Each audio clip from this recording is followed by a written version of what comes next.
Hello, and welcome to another episode of the Enter the Bible podcast, where you can get answers or at least reflections on everything you wanted to know about the Bible, but were afraid to ask. I'm Katie Langston. And I'm Catherine Schifferdecker, and I have the privilege of introducing our special guest for this podcast. Dr. Jeremy L. Williams is Assistant Professor of New Testament at Brite Divinity School at Texas Christian University. He's ordained in the Christian Methodist Episcopal Church, so we could call him Reverend Doctor. And he has a new book coming out in the fall with Cambridge University Press called Criminalization in Acts of the Apostles, Race, Rhetoric, and the Prosecution of an Early Christian Movement. So you can pre-order that now. Jeremy Williams, thank you. Thank you so much for joining us for this Enter the Bible podcast. Hello. Thank you, Kathy, for having me. Good to see you, Katie. I'm excited to engage this really interesting conversation. Yeah, indeed. So glad you're here. Yeah, really happy to have you. We have a question from a listener, and it's possible that this question is so large we might make this into a two-part answer. You know, this is part one, and then we'll have part two. But let me read the question, and I'll just remind our listeners and viewers that if you have a question about the Bible, you are very welcome and invited to go to enterthebible.org and enter the question there. We can't address all questions, but we try to address as many as we can. But here's the question that a listener submitted on that website. He or she said, my confirmation students want to know, where does the devil come from? Did God create the devil? And why would God do that? So perhaps a pastor, perhaps a lay leader, but has questions from his or her confirmation students, but I think questions that probably a lot of people have. Like, I have who those is questions. The devil? Where did the devil come from? That's right. What's up with that? What's up with the devil? I don't know. Why? So, as a Bible scholar, Jeremy, and particularly a New Testament scholar, maybe and because this is the Enter the Bible podcast, maybe let's talk first about in Scripture. Where do we meet the devil, and where does the devil come from? Okay. It's always fun to talk about the devil, I think. I think maybe we shouldn't say it's fun to talk about the devil, but especially like as a Bible scholar, thinking about where the devil appears as a character in text, and in navigating through thinking of where we meet Satan first, or what are some of the oldest references. One often thinks, especially like in our Christian church context, is that the first place we would meet the devil is in the Garden of Eden, right? But that's actually a mistake, because that's later theological interpretations of this event in the garden. It's a serpent there, just a snake, right? That tells the earth creature, the Adam, and the living one, Eve, that, go ahead and eat from this tree. Those seem to be tendencies of who we describe as the Satan, who appears later in the text. But the oldest place where we meet the devil, and probably one of the oldest texts in the Hebrew Bible that we have, is Job. And there in Job, when we encounter the Satan, and I'm using this to kind of trouble some of our images, to think about, just the devil boogeyman with the pitchfork and the horns, but to think about him as ancient literary creature that has morphed over time, and even there, he kind of gets added onto the Job story. You all know the story of Job, who loses everything that he has, and then kind of gets a really unflattering response from God at the end. And so the way that a number of scholars think that Job is written is that it has bracketing chapters at the beginning and at the end. And there is introduced an idea of the Satan, or the diabolical one, or the adversary. All of these are kind of ways to think about Satan as not just like somebody's name, but as an adversary, as one who opposes. And in Job's stories, the editors or the people who redacted the story said that the one who who is opposing is not just opposing God, but actually opposing Job and wanting to take all of his stuff. Now, what's interesting to think about here is where does the Satan or this opposer, this accuser, or one might even say prosecuting attorney, right? Where does he first show up? Right. And he shows up like when the sons of God, the Elohim, all the little gods, is kind of how the Hebrew has it, show up before the God. And while they're all meeting, amongst the crowd is the Satan, the adversary, the accuser, the prosecutor, and he says, "Well, how about you start messing with Job?" And So and God takes the request, takes him up on the request. Okay, Katie. Well, so that I'm trying, and Catherine, she did her dissertation on Job, so she could also kind of probably help with this. But like, so just remind me though, they're all hanging out. It's not just God and the Satan hanging out in the beginning of Job, but it's like God and all these other gods, and then Job, and then Satan. Well, or children of God or sons of God, or whether they're gods or angels, there's some kind of spiritual or heavenly beings. And yeah, Satan is one of them. He just kind of, it's the heavenly council, honestly. Okay. Like if you think of a royal courtroom or a royal, a royal court, right? With all of the kind of attendants to the king there. That seems to be kind of an analogy for that heavenly council in Job. But yeah, you're right. And it's worth noting too, as you said, Jeremy, that Satan, it's actually a Hebrew word and it means to accuse. So I think to talk about the Satan, and it's always the Satan in Job, right? To talk about him as the accuser or the prosecuting attorney. I think that's exactly right, Jeremy. Yeah. Yeah. See, I already was on shaky ground as the New Testament got dipping my toes in the Hebrew Bible. So I'm glad to be confirmed because I'm already on shaky ground. We're going to get to the New Testament eventually. Okay. Well, all right, and to be fair, the devil or Satan makes a lot more appearances, or there's a lot more references, I should say, to this figure in the New Testament than in the Old Testament. That's true. So Job, and then he's in Job. A couple of other times in the Old Testament, if I'm remembering right, like in Zechariah, Satan shows up, and in First Chronicles, accusing again, right? Right, exactly. Yeah, these people who have been called anointed ones, the high priest and the governor, I believe, and then he's accusing there again. So the Satan role is like a prosecutor in the heavenly court. Right. And this idea goes through texts in between the Hebrew Bible and the New Testament. You see this figure show up in texts like Jubilees. Also, he takes on a character of having disciples and descendants in Dead Sea Scroll texts like the War Scroll, and he takes on he starts taking on different names too, not just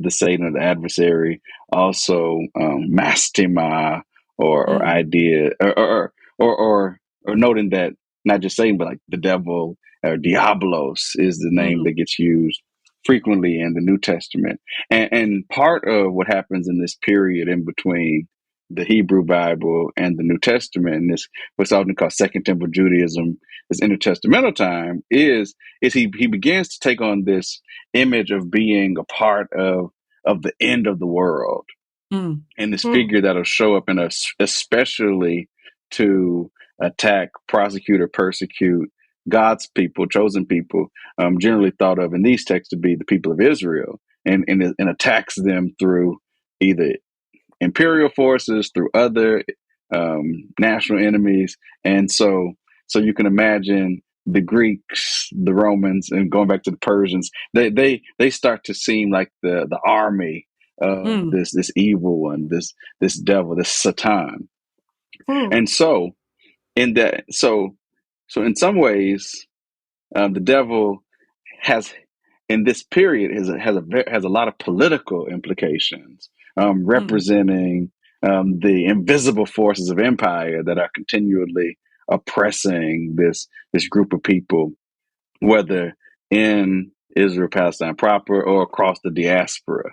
And so these elements are gelling around when the earliest Jesus followers are imagining that the world is coming to an end. The temple has been destroyed, and now God's anointed one has appeared and been executed by the Roman powers that be and raised from the dead. Yeah, right. Right. And just to usher in the end of the world.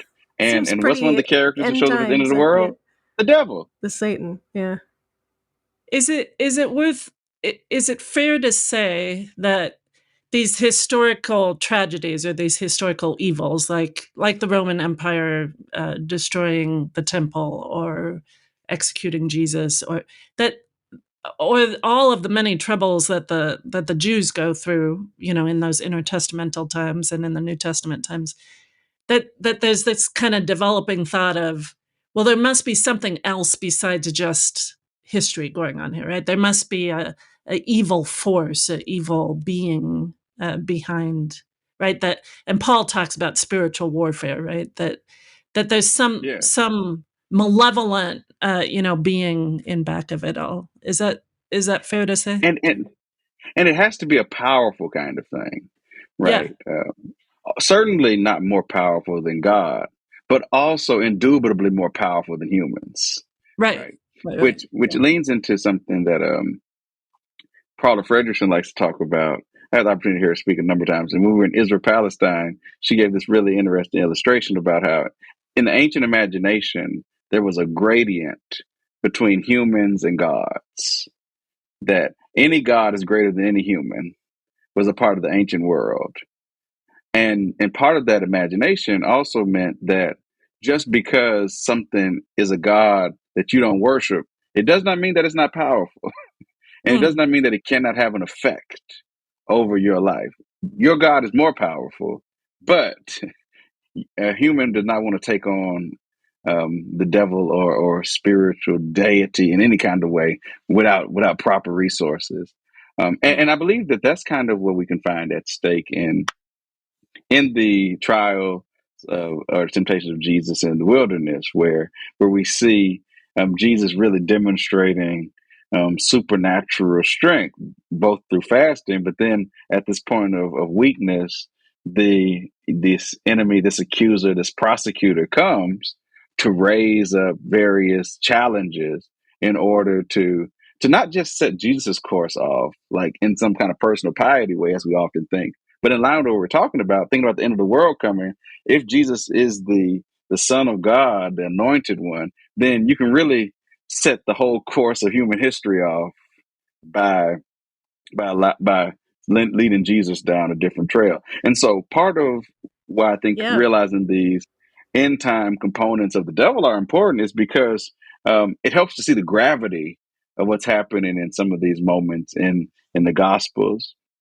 And then as I keep on the road, we can talk more about the devil's his own kind of kingdom and army with demons and stuff, and then in Revelation. But I can pause here, and I see Katie wants to jump in, and so I don't want to keep on I've got rolling, a couple questions. I got a couple questions that this is so interesting. So let me go back. So are you saying, Catherine and Jeremy, that in the Old Testament or in the Hebrew Bible, this Satan figure isn't evil? He's just accusatory. Well, he's not. I think it depends on which book you're talking about. Okay. So in Job, I think he's not kind of the father of lies or anything like that. He really is more like a prosecuting attorney, but not someone that you want next door, right? Like he's the head of the CIA or I don't know. He's not a pleasant character, but he's not the father of demons.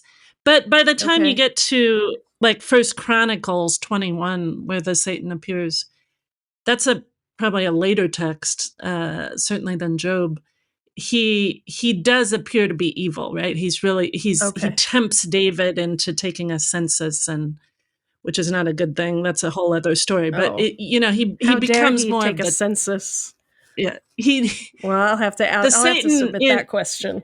And that passage is really interesting because it's a development from, I believe, what is it, 2 Kings, where it doesn't have the devil do that, right? They add the devil in to help make sense of why it was a bad, because it didn't make sense at first why the census was a bad thing. But if the devil tells you to do it, then it's probably bad. Then it's bad. Then don't do it. In Second Samuel, it's not the devil, but in First Chronicles it is. Yeah. So by that time, Satan appears to be more of a tempter, right? Not just an accuser, but also a tempter, which I think is what we see then in the New Testament stories of Jesus.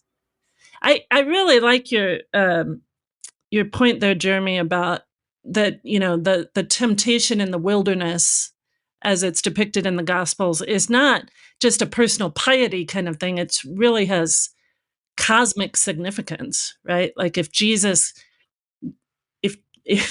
Satan is able to change the course of Jesus' life, then it's not just Jesus' personal piety, but the whole salvation history, right? Right. God is thwarted. Yeah. Right.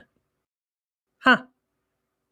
Okay, so we have like sort of an unpleasant dude that you don't want being your next door neighbor because he probably works for the CIA, to then he gets more evil, and then he is tempting Jesus, and then he has armies?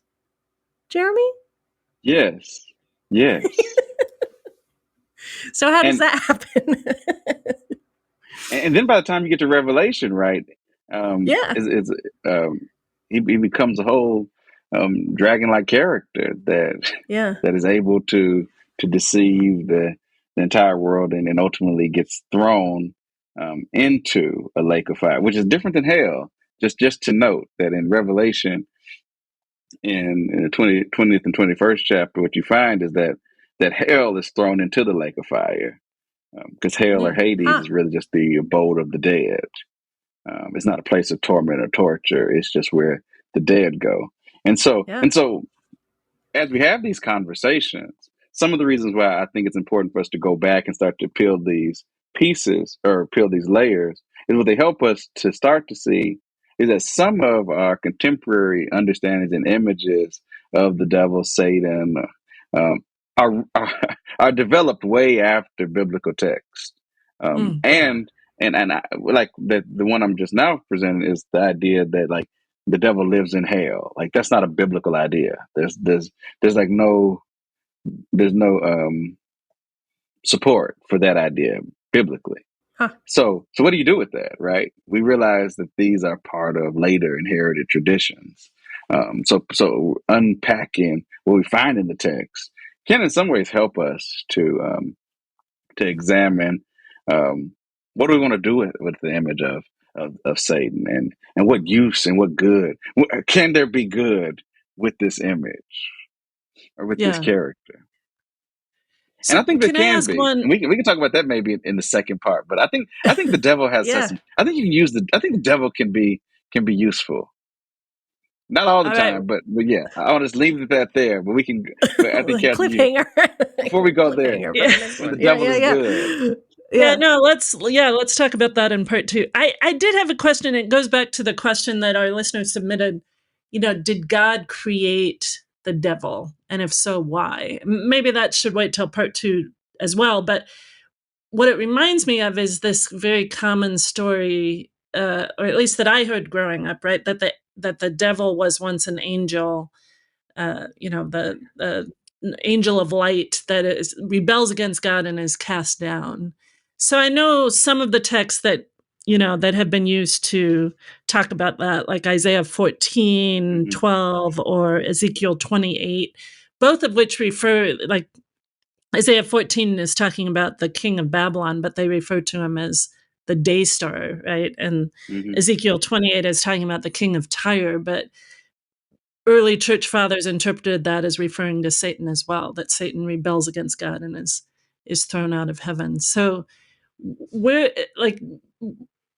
how does that come about? Do you know, Jeremy, or can you Well, shed some light on that story? well, as you mentioned, the early church fathers' interpretations of those passages, especially like the Isaiah 14, but that's a tricky passage to use to only apply to Satan. That term, day star or morning star, also early church leaders used a similar image, the one from Song of Solomon, to talk about how Jesus was the day star or the bright and morning star, and so. Hmm.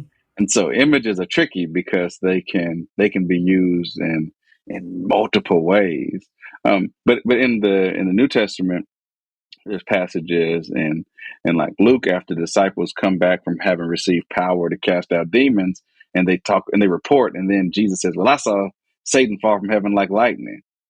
And Hmm. if That's right. if I was in the audience, I'd be like, "What does that mean? Like, Yeah.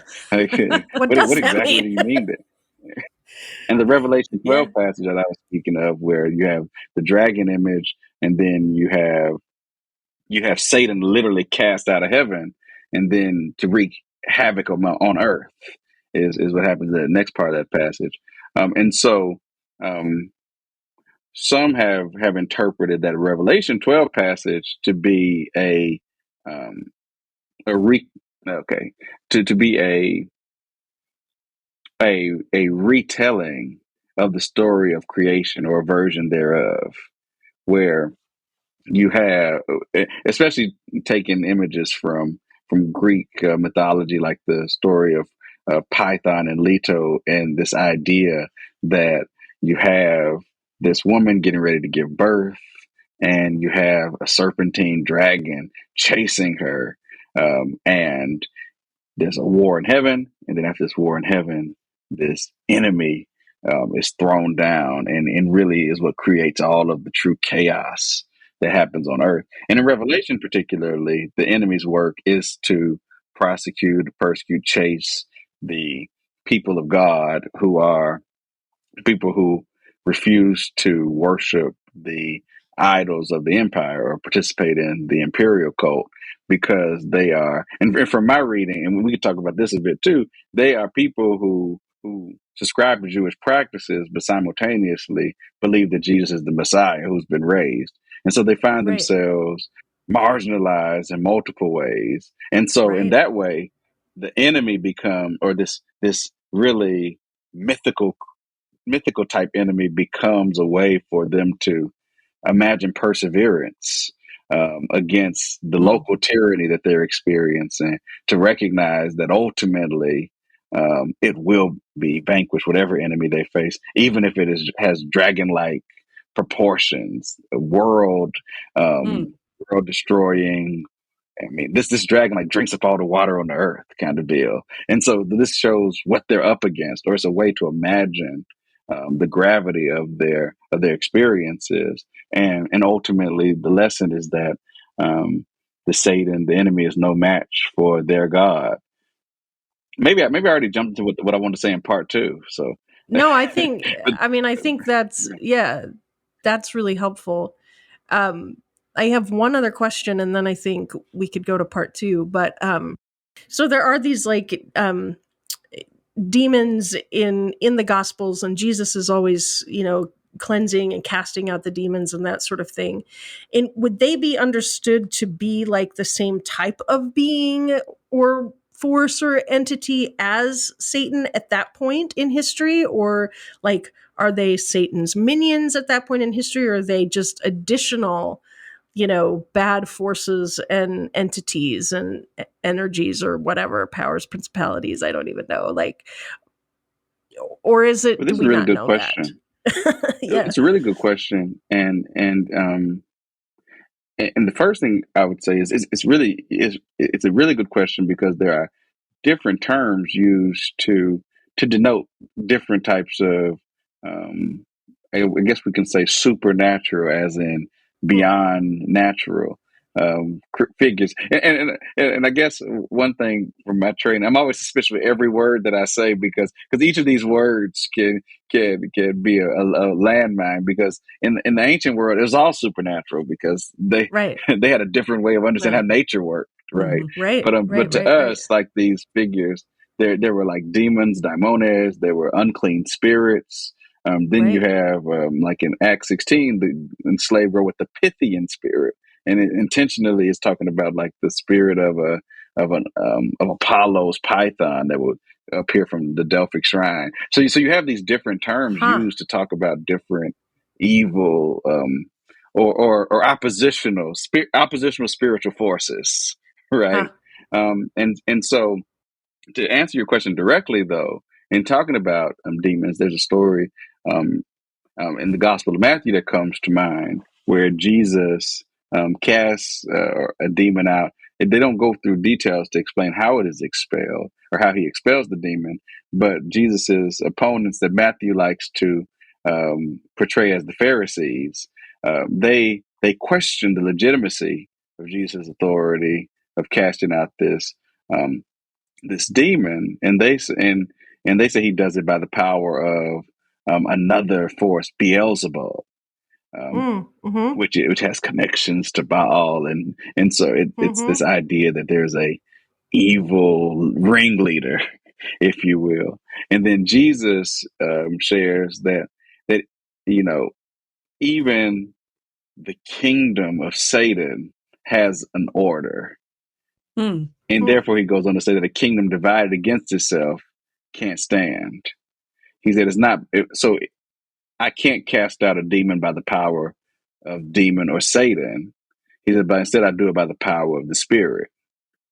And so in that instance, we can see that in Matthew's, Jesus' mind, there's a hierarchy, there's a kingdom of demonic forces, of which the Satan is the top. And then in the explanation that Matthew has Jesus to give, it becomes quickly like this end time scenario again, that like the evil one or the devil has a group of bad people, and God has a group of good people, and ultimately what you find at the end of the day is you have to be able to recognize who is who. And if you can't recognize who is operating by the power of demons, ultimately by the Satan, but you think that the people who are casting out those demons and who are actually operating by the power of the Spirit are those who are demonic. If you can't tell that simple difference, then Jesus says you blaspheme the Spirit, sin for which you can't be forgiven in this world or the world to come. And so the question is really powerful, because this idea of being able to discern demonic activity versus holy spiritual activity was important. And since it is a important, I conversation for think, people who are invading theological, right? It is important, right? To be able to correctly identify. Yeah. Well, even though we live in a post-truth time. Exactly, right? That's true. Yeah. That's true. That's true. Wow. Hey, I think we probably should wrap up right now. We're going to have part 2, where we're going to continue exploring this question of where does the devil come from, and how did you put it before, Jeremy? The usefulness of the devil. All right. So I'm going to encourage our listeners to go on and move over to part 2 of our interview with Dr. Jeremy Williams. But for now, thank you for listening to this episode, and we look forward to hearing from you for your own questions, and we look forward to continuing this topic with Jeremy Williams. So thanks for joining us, and go to enterthebible.org for other podcasts and videos and entries, essays about various biblical topics and biblical books. So thanks for joining us.